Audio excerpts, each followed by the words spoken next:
नमस्कार दोस्तों, ये संस्कृत का पार्ट 2 वीडियो है। इससे पहले वाला वीडियो में हमने क्वेश्चन नंबर 1 से लेके 50 तक कर लिया था। अब हम क्वेश्चन नंबर 51 से देखेंगे। तो देखिए 51 क्वेश्चन क्या कर रहा है, सुलभ कौन है। तो सुलभ जो हमारा हो जाएगा वो क्या हो जाएगा, तो देखिए इसका जो राइट ऑप्शन नंबर हो जाएगा वो सी हो जाएगा, यानी अप्रिय प्रत्ययवादी। इसका क्या हो जाएगा राइट आंसर, अप्रिय प्रत्ययवादी हो जाएगा। सुलभ कौन है, तो अप्रिय प्रत्ययवादी हो जाएगा। और वीडियो में हम आगे बढ़ने से पहले ये बता देते हैं कि आपको ऐसे ही वीडियो अगर चाहिए तो आप हमारे चैनल को सब्सक्राइब कर सकते हैं। वीडियो अगर अच्छी लगे तो वीडियो को लाइक कर दीजिए। आगे हम बढ़ते हैं। देखिए क्या कहता है, 52 नंबर क्वेश्चन कहता है वी उपसर्ग से कौन सा शब्द बनेगा।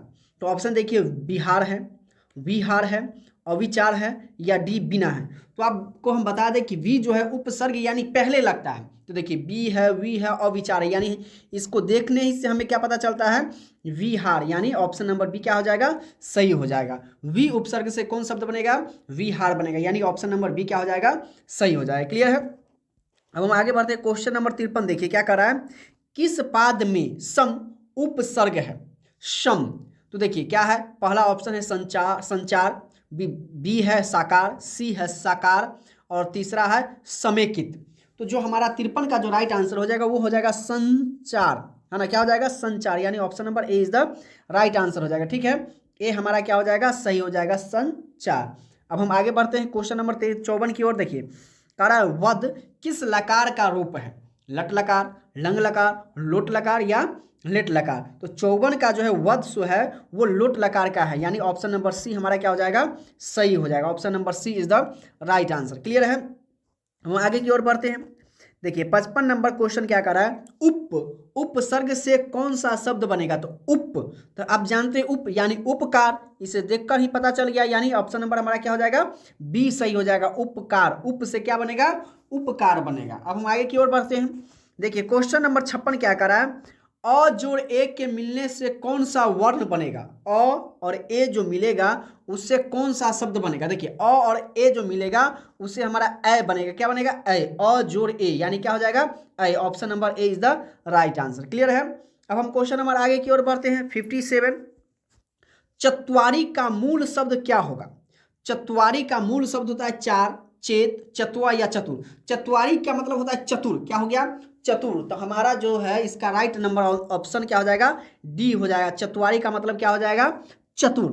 ठीक है, हम आगे की ओर बढ़ते हैं। 58 नंबर क्वेश्चन क्या कर रहा है, साधु शब्द सप्तमी एक वचन का रूप कौन सा है। साधु जो है वो सप्तमी का एक वचन का रूप कौन होगा। तो कह रहा है ऑप्शन ए में है साधो, बी है साधु, सी है साधो या डी है साधु। तो देखिए इसका जो राइट आंसर होगा वो हमारा ऑप्शन नंबर क्या हो जाएगा, ए हो जाएगा, यानी साधो, साधु। ठीक है, अब हम आगे बढ़ते हैं। क्वेश्चन नंबर 59 हमारा क्या कर रहा है, पुत्रवती में कौन सा स्त्री प्रत्यय है, डिप, ई, डिस या डी। इसका भी हम अगर बात करें तो इसका भी ऑप्शन नंबर क्या हो जाएगा, ए, यानी डिप। पुत्रवती में कौन सा स्त्री प्रत्यय है, ये डिप है। और हम आपको बताते चले ये ब्रिलियंट मॉडल सेट 1 का जो है हमने 50 तक क्वेश्चन कर लिया था, उससे आगे ये क्वेश्चन 51 है। अगर आपको ऐसा ही चाहिए तो आप हमारे वीडियो के अंत तक बने रहिए, है ना। वीडियो को भगा कर नहीं देखिए, वीडियो के अंत तक बने रहिए और इसको याद कर लीजिएगा ना, ताकि एग्जाम के हॉल में कोई भी ऐसा अगर क्वेश्चन आपसे मिले तो एक भी छूटना न चाहिए। क्लियर है। अब हम आगे बढ़ते हैं, 60 का क्वेश्चन देखते हैं। सेव जोड़ सनाच के मेल से क्या बनेगा, सेवा, सेवमान, सेवक या सेवम। तो देखिए सेव जोड़ सनाच से बनेगा हमारा सेवमाना, यानी हमारा ऑप्शन नंबर क्या हो जाएगा, B is the right answer हो जाएगा। क्लियर है। अब हम आगे बढ़ते हैं 61 की ओर। तो 61 नंबर क्वेश्चन क्या कर रहा है, देखिए ची जोड़ यत के मिलने से कौन सा पद बनेगा, है ना। तो ची जोड़ यतम के मिलने से कौन सा पद बनेगा, चय, चयम, चयन या चयनम। तो हमारा जो इसका जो राइट आंसर हो जाएगा वो चय बनेगा, यानी ऑप्शन नंबर ए सही हो जाएगा। क्लियर है। ऑप्शन नंबर ए क्या हो जाएगा हमारा, सही हो जाएगा। क्लियर है। हम इसका येलो लेके चलते हैं ताकि थोड़ा बड़ा, और थोड़ा हम इसको बड़ा कर देते हैं। क्लियर है। अब हम आगे की ओर बढ़ते हैं। अब देखिए क्वेश्चन नंबर 62 क्या कर रहा है, पठ जोड़तव्य के योग से कौन सा शब्द बनेगा। और देखिए ऑप्शन नंबर है पातव्य, पठित्वयम, पठितावन या पठिता। तो इसका जो राइट आंसर हो जाएगा वो क्या हो जाएगा, ऑप्शन नंबर बी, यानी पठित्वम। यानी पठ जोड़ त्वम से कौन सा शब्द बनेगा, ये पठित्वयम बनेगा। क्लियर है। अब हम आगे की ओर बढ़ते हैं। क्वेश्चन नंबर 63 देखिए क्या करा है। भवंतु किस धातु का रूप है? ऑप्शन ए भव, ऑप्शन बी भव, ऑप्शन सी भू या ऑप्शन डी भवती। तो इसका जो राइट आंसर हो जाएगा वो ऑप्शन नंबर सी हो जाएगा, यानी भू हो जाएगा। भवंतु किस धातु का रूप है? तो भू का हो जाएगा। क्लियर है। अब देखिए क्वेश्चन नंबर 64 क्या कर रहा है। गच्छेत किस पुरुष रूप है? गच्छेत किस पुरुष का रूप है? प्रथम है, द्वितीय है, उत्तम है या प्रथम मध्यम है? तो देखिए गच्छेत जो है वो किस पुरुष का है? तो प्रथम पुरुष का रूप है, यानी option number A is the right answer हो जाएगा। क्लियर है। अब देखिए गच्छत, गच्छत, गच्छन्ति, गच्छसि, गच्छत, गच्छत, गच्छामि, गच्छाव, गच्छाव। तो गच्छत जो है सो ये क्या हो जाएगा? प्रथम हो जाएगा। क्लियर है। प्रथम पुरुष की ये बात कर रहा है। ठीक है, प्रथम पुरुष। क्लियर है। अब देखिए क्वेश्चन नंबर 65 क्या कर रहा है। दैवे पद में कौन सी विभक्ति है? पंचमी, तृतीया, द्वितीय या प्रथमा? तो देखिए इसका जो राइट आंसर हो जाएगा वो हमारा ऑप्शन नंबर बी, यानी क्या हो जाएगा? बी, तृतीया हो जाएगा। क्लियर है। अब हम आगे की ओर बढ़ते हैं। देखिए क्वेश्चन नंबर 66 क्या कर रहा है। श का उच्चारण, श का उच्चारण स्थान क्या है? तो श जो है मूर्धनी श वो हम कहाँ से बोलते हैं, है ना? दंत से, ओष्ठ से, तालु से या मूर्धधा से? तो देखिए ये जो है जो हम इस कहाँ से बोलते हैं? मूर्धधा से। ठीक है, यानी ऑप्शन नंबर डी हमारा क्या हो जाएगा? सही हो जाएगा। अब देखिए क्वेश्चन नंबर 66, इस प्रकार का सवाल आपको 2 या 3 मिलेगा ही मिलेगा, है ना? तो आप कौन से शब्द मिलकर क्या बनेगा आप इसको ध्यान से रखिएगा। जैसे 67 नंबर क्वेश्चन करा है, ई जोड़ ई से मिलने के कौन सा वर्ण बनेगा? ठीक है, तो ई और ई से जो मिलेगा वो कौन सा वर्ण मिलेगा? तो देखिए कौन सा वर्ण मिलेगा? ऑप्शन नंबर बी, यानी ई, बड़ी ई। 2 गो ई अगर छोटी मिलता है तो उससे कौन बनेगा? बड़ी ई, यानी ऑप्शन नंबर क्या हो जाएगा हमारा? बी सही हो जाएगा। यानी ई जोड़ ई से हमारा क्या बनेगा? बड़ी ई बनेगा, है ना? अब देखिए जैसे एगो ई छोटका ई और ई छोटका ई, तो हमारा क्या बनेगा? बड़ी ई की मात्रा आएगा। ठीक है, क्या आएगा? बड़ी ई की। अगर इससे हम बात करते हैं तो हमारी बड़ी ई की मात्रा आएगा। क्लियर है। अब हम आगे की ओर बढ़ते हैं। और देखिए क्वेश्चन नंबर 68 क्या करा है। लताए में कौन सी विभक्ति है? तो लताए में कौन सी विभक्ति है? देखिए ऑप्शन ए क्या है? चतुर्थी है, तृतीया है, पंचमी है या प्रथमा है? तो इसका जो राइट आंसर हो जाएगा वो क्या हो जाएगा? चतुर्थी। लताए कौन सी विभक्ति है?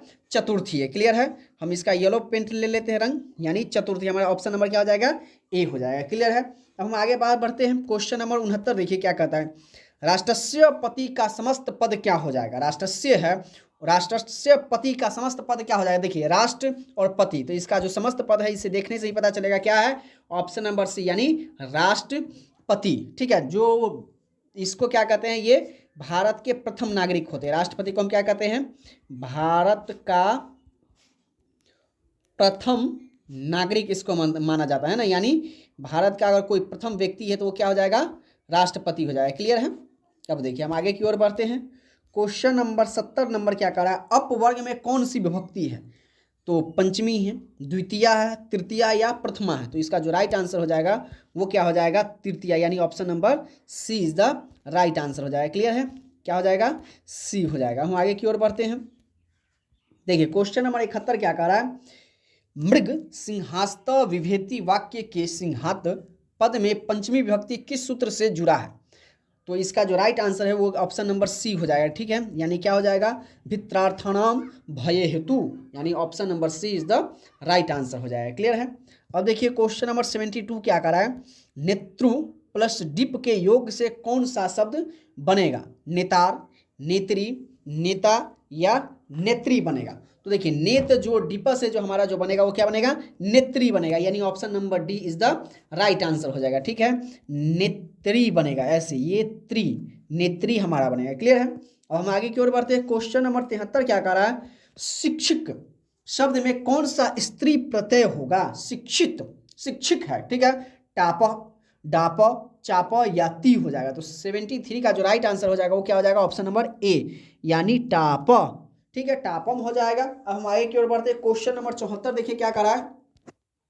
विष्णु जोड़ अण के योग से कौन सा शब्द बनेगा? विष्णु, वैष्णव, वैष्णवी या वैश्यव? तो देखिए विष्णु जोड़ अन से जो हमारा शब्द बनेगा वो वैष्णव बनेगा, यानी दुर्गा जिसे हम जिसे कहते हैं, है ना, तो वो हमारा क्या हो जाएगा, वैष्णव, वैष्णव हमारा हो जाएगा। क्लियर है।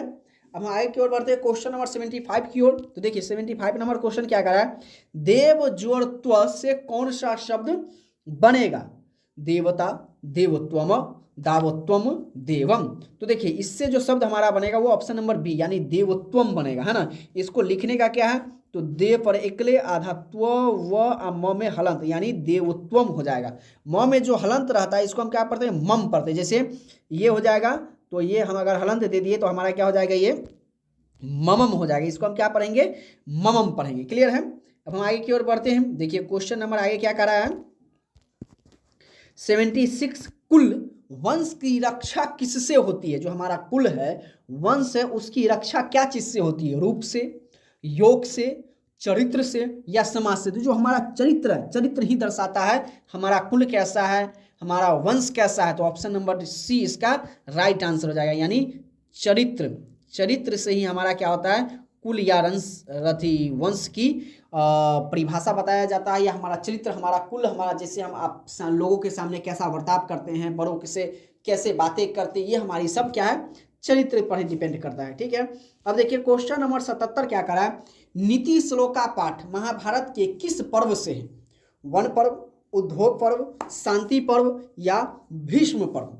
तो जो 77 का जो आंसर हो जाएगा वो हमारा हो जाएगा उद्योग पर्व, है ना। Option number B is the right answer. Clear है। अब देखिए 78 नंबर क्वेश्चन क्या कर रहा है,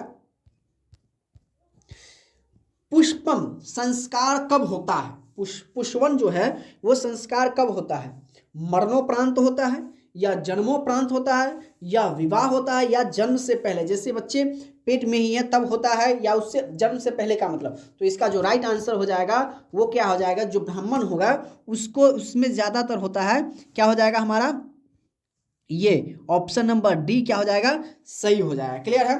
यानी जन्म के पहले पुंसवन संस्कार होता है। क्लियर है। अब हम आगे की ओर बढ़ते हैं 79 नंबर क्वेश्चन देखिए क्या कर रहा है, कर्मवीर उत्साह से क्या प्राप्त करता है, कर्मवीर उत्साह से क्या प्राप्त करता है, लघु पद, महत्व पद, शिक्षक पद या लिपिक। तो जो कर्मवीर है वो क्या प्राप्त करता है, महत्व पद प्राप्त करता है, यानी हमारा क्या हो जाएगा, बी नंबर महत्व पद क्या हो जाएगा, सही हो जाएगा। क्लियर है।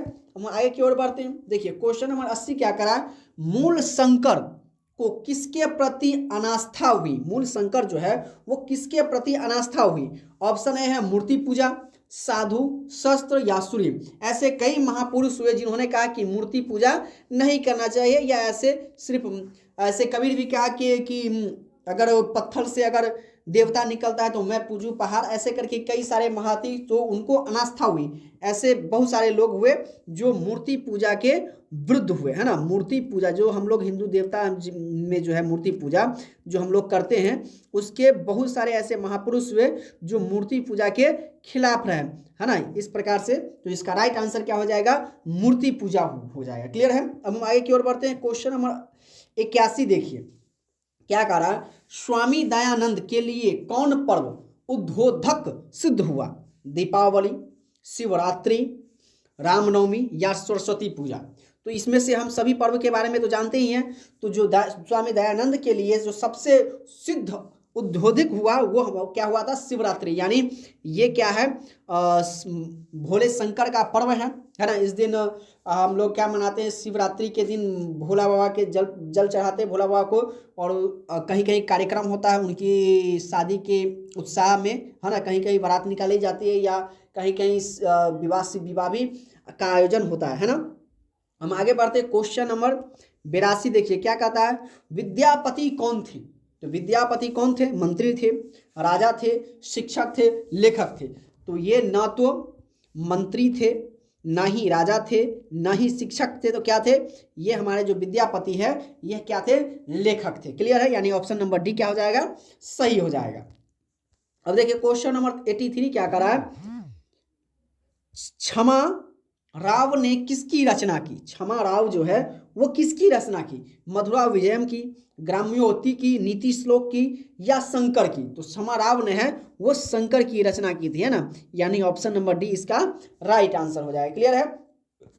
अब हम देखिए 84 नंबर क्वेश्चन पर चलते हैं। चालुक्य वंश के राजा कौन थे? आदित्य, दंडी, कंपन राय, चंद्रादित्य। तो ये जो है इसका भी ऑप्शन नंबर डी, यानी चालुक्य वंश के जो थे चंद्रादित्य राजा थे, यानी ऑप्शन नंबर डी हमारा क्या हो जाएगा? सही आंसर हो जाएगा। क्लियर है। हमारा जो है वो option number D is the right answer. Clear है। अब हम आगे बढ़ते हैं। क्वेश्चन नंबर 85 देखिए क्या कह रहा है। भारत भूमि का गान कौन करते हैं? नेता, देवतागण, दानव या आतंकवादी? तो देखिए नेता तो चुनाव जब आया तो कहता है कि, है ना, मैं ऐसे कहावत है ना कि वो वोट लेने के लिए आता है कि सौगंध मुझे इस मिट्टी की, मैं देश नहीं बिकने दूंगा, मैं देश नहीं गिरने दूंगा। और आता है, होता क्या है कि वो सौगंध तो खा लेते हैं लेकिन देश भी बिक जाता है। और जैसे आजकल रेलवे बहुत सारे ऐसे हैं जो प्राइवेट किए जा रहे हैं। तो हमारे जो भारत भूमि है वो देवता की भूमि कहा जा रहा है। तो हमारे भारत भूमि की गान कौन करते हैं? तो वो देवता करते हैं, देवतागण, है ना। हमारी जो भारत की जो भूमि रही है ये देवताओं की भूमि रही, जहाँ पर प्रभु श्री राम का जन्म हुआ, श्री कृष्ण का जन्म हुआ, है ना, ऐसे बहुत महापुरुषों का जन्म हुआ। तो इसका न गान जो हमारी भारत भूमि है उसका गान पूरे देवता लोग मिलकर करते हैं कि हम लोग भी ऐसा कुछ करें कि हमारा जो जन्म हो वो भारत की भूमि पर हो। क्लियर है। जहां आप देखिए बिहार के मिथिला में माता सीता की जन्मभूमि है जिसे हम सीतामढ़ी के नाम से जानते हैं। तो ऐसे कई सारे हैं। अयोध्या में चले जाइए, प्रभु राम जिसका भव्य मंदिर का प्राण प्रतिष्ठा किया गया। तो देवतागण हमारे भारत भूमि का गान करते हैं। क्लियर है। अब हम क्वेश्चन नंबर 86 पर बढ़ते हैं। तो देखिए योग सूत्र के रचनाकार कौन है? पाणिनि, भाष, पतंजलि या वररुचि? तो देखिए ऑप्शन नंबर सी इसका, यानी पतंजलि। योग सूत्र के रचनाकार कौन है? पतंजलि, ये इसका नाम है। ठीक है, कोई लेखक है, इनका नाम है पतंजलि। क्लियर है। अब हम आगे की ओर बढ़ते हैं। क्वेश्चन नंबर 87 क्या करा? दान किसे देना चाहिए? राजा, मंत्री, गरीब या बाघ? तो देखिए 87 का जो है वो गरीब, यानी इसमें कहा गया है कि दान जो है वो हमें गरीब के देना चाहिए ना। अगर हम कोई चीज़ दान करते हो तो किसे दे? गरीब को दे, चाहे जिससे उसका परिवार चल सके, भरण पोषण उसका हो सके, उसके बच्चे पढ़ लिख सके, आगे बढ़ सके। क्लियर है। अब हम आगे बढ़ते हैं। क्वेश्चन नंबर 88 देखिए, कर्मवीर वीर का समस्त पद क्या होगा? कर्मन वीर, कर्मवीर, वीर या कर्मन वीर? जो इसका जो राइट आंसर हो जाएगा 88 का वो हो जाएगा बी। आप देखते नहीं है कि कर्मन वीर का वीर, कर्मवीर ऐसे न है। तो इसका जो राइट आंसर हो जाएगा ऑप्शन नंबर क्या हो जाएगा? बी हो जाएगा, यानी कर्मवीर, है ना। जो कर्म के प्रति आप लोग का भी काम है क्या? 15 तारीख से तो एग्जाम है आप लोगों का, तो अभी से जितना हो सके पढ़ाई पर ध्यान दीजिए, है ना। कर्मवीर बनिए, कर्मवीर बालक आप लोग बनिए, है ना। जो लड़की है वो बालिका बने, कर्मवीर बालिका। अब हम आगे बढ़ते हैं।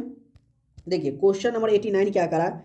चरक संहिता की रचना किसने की? तो चरक, माघ, गौतम, कपिल। तो इसका जो राइट आंसर हो जाएगा वो हमारा क्या हो जाएगा? Option number A is the right answer, यानी चरक। चरक संहिता की रचना किसने की है? तो वो चरक ने की है। क्लियर है। अब हम देखिए क्वेश्चन नंबर 90 क्या करा है? न्याय दर्शन के प्रवर्तक कौन है? कपिल, गौतम, कणाद या पाणिनि? तो ये हमारा जो इसका राइट आंसर हो जाएगा वो गौतम जी थे, सो वो न्याय दर्शन के प्रवर्तक माने जाते हैं। ठीक है। अब देखिए क्वेश्चन नंबर 91 क्या करा है? बाघ हाथ फैलाकर क्या दिखाता है? कलम, किताब, धन या कंगन? ये आप पढ़े होइएगा कि एक बूढ़ा बाघ रहता है, उसके पास सोने का कंगन रहता है, लेकिन वो चल फिर करके शिकार नहीं कर पाता है। तो वो आने जाने वाले, और उसके बीच में तालाब रहता है, तो आने जाने वाले व्यक्तियों को कंगन यानी सोने के कंगन में लालच में दिखा के लोग उसके पास फंस जाते हैं और उसे वो मार के खा जाता है। यानी जो इसका राइट आंसर हो जाएगा वो डी हो जाएगा, यानी वो कंगन दिखाता है ना। यानी option number D is the right answer. आगे नंबर क्वेश्चन देखिए 92 क्या करा है? मैं वंशहीन हूं, किसने कहा? राजा, सर्प, बाघ या मानव? तो बाघ ने कहा कि मैं क्या हूं? वंशहीन हूं, मेरे पास कोई भी नहीं है। तो बाघ ने क्या कहा कि मैं वंशहीन हूं, यानी option number C is the right answer हो जाएगा, है ना। ये हमारा जो है वो राइट आंसर हो जाएगा। क्लियर है। तो हम आगे की ओर बढ़ते हैं। भास के कितने नाटक उपलब्ध है? 10, 5, 12 या 14? ये बहुत इंपॉर्टेंट है। तो क्वेश्चन नंबर 93 का जो राइट आंसर हो जाएगा वो ए, यानी भास के कितने नाटक उपलब्ध है? तो 10 है, यानी ऑप्शन नंबर क्या हो जाएगा हमारा? A is the right answer. Clear है। हम आगे की ओर बढ़ते हैं। कहता है वैर से वैर का शमन क्या है? तो वैर से वैर का शमन है संभव, असंभव, क्षमा, दया। तो 94 का जो है वो असंभव, वैर से वैर है ना, तो क्या हो जाएगा हमारा असंभव हो जाएगा। क्लियर है, तो जो हमारा है option number B is the right answer. Clear है, अब हम आगे की ओर बढ़ते हैं। क्वेश्चन नंबर 95 क्या करा है, आधुनिक काल की संस्कृति कवित्री कौन है? तिरुलंबा, विजयंका, शुलभा या पंडित क्षमाराव। तो जो 95 का जो राइट आंसर हो जाएगा वो क्या हो जाएगा, पंडित क्षमाराव, है ना। ये क्या हो जाएगा, आधुनिक काल की सांस्कृतिक कवित्री कौन है, तो ये सबसे बड़ी पंडित क्षमाराव जो है वो आधुनिक काल की संस्कृत की कवित्री। अभी तो संस्कृत की कवित्री बहुत कम है, सबसे ज्यादा तो हिंदी का है ना। अब आगे बढ़ते हैं हम। देखिए, मंदाकिनी नदी किस पर्वत के निकट बहती है? मंदार, चित्रकूट, राजगृह या हिमालय। तो मंदाकिनी जो है वो किसके नदी से बहती है, तो वो चित्रकूट के निकट बहती है। चित्रकूट पर्वत है उसके निकट से ये मंदाकिनी नदी बहती है। अब देखिए क्वेश्चन नंबर 97 क्या करा है, मंगलम पाठ के रचनाकार कौन है? वेद व्यास, वाल्मीकि, कालिदास या माघ। तो देखिए वेद व्यास जो है इसका राइट आंसर। ये भी महाभारत के भी लेखक कौन हो जाएंगे? महाभारत के भी लेखक अगर आपसे पूछ दिया जाए तो उसका भी ये हो जाएगा कौन? वेद व्यास साहब ने ही महाभारत की रचना की। अगर वाल्मीकि से पूछे तो अगर वाल्मीकि के नाम, तो ये हमने रामायण के लेखक थे, है ना। तो ये क्या थे? रामायण के लेखक। रामायण के लेखक कौन हो जाएंगे? तो ये हमारे हो जाएंगे वाल्मीकि। और कालिदास तो नहीं है, तो मंगलम पाठ के, अगर मंगलम पाठ अगर पूछे तो मंगलम पाठ के तो ये Ved Vyas is the right answer. Clear है, अब हम आगे की ओर बढ़ते हैं। देखिए क्वेश्चन नंबर 98 क्या करा है, अलस कथा पाठ कहाँ से लिया गया है? भारत महिमा से, नीति श्लोक से, पुरुष परीक्षा से या पंचतंत्र से। 98 का जो है वो पुरुष परीक्षा से लिया गया। क्लियर है, यानी option number C is the right answer. अब देखिए क्वेश्चन नंबर 99 क्या करा है, बालक किसके शैली से आकृष्ट हुआ है? राजा, शिक्षक, मुखिया या छात्र। तो आप लोग जो बालक है वो किसके सबसे ज्यादा बातों को मानते हैं? तो वो शिक्षक है ना। जैसे शिक्षक कहते हैं पढ़ाई पर ध्यान दीजिए, है ना। अब देखिए क्वेश्चन नंबर 100 और इसका आखिरी नंबर क्वेश्चन, प्राचीन काल में शिष्य को क्या कहा जाता था? विद्यार्थी, छात्र, बटक या ब्रह्मचारी। देखिए तो प्राचीन काल में छात्र को ब्रह्मचारी कहा जाता था, है ना। यानी ब्रह्मचारी हम किसको कहते हैं? ऐसे कहते हैं जो शादीशुदा ना हो। तो बालक भी जो पहले होता था वो क्या होता था, पूरा बाल उल कटवा के छिलाकर, है ना, यानी पूरा गंजा होकर पहले गुरुकुल में क्या लिया जाता था? शिक्षा लिया जाता था, है ना, गुरुकुल में। तो उससे पहले हम क्या कहते थे? ब्रह्मचारी कहते थे। क्लियर है, अगर ये वीडियो अगर आपको अच्छी लगे तो वीडियो को लाइक कीजिए, शेयर कीजिए, अपने दोस्तों के पास ज़्यादा से ज़्यादा भेजिए, क्योंकि संस्कृत सबसे हार्ड विषय होता है। तो आप कुछ ज़्यादा हार्ड नहीं है, आप इसको याद रखिएगा, अपने दोस्तों के पास शेयर कीजिए। अब वीडियो अच्छी लगी तो वीडियो को लाइक कीजिए, चैनल को सब्सक्राइब कीजिए। मिलते हैं अगली क्लास में, तब तक के लिए जय हिंद।